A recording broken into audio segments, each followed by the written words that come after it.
Nagsuroy-suroy ko ganina sa yus kabuntagon ug mao ni akong nakita sa akong pagsuroy ang wow pinya.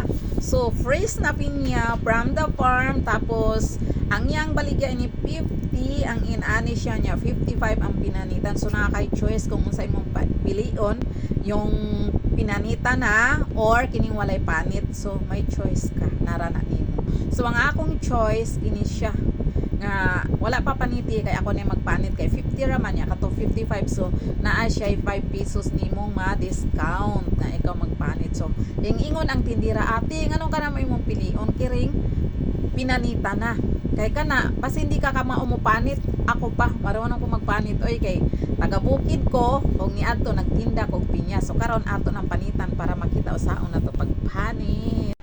Ayan, tanggalan natin dulo-dulo niya. Tapos, ayan, nabalata na siya. Ayan, humana nato, gipanitan, unya ato na siyang na-slice. O, diba? Ang galing ko magpanit. Expert kaya ako nito. At saka, ang sarap nito. Harap. Unya, naman tumoy.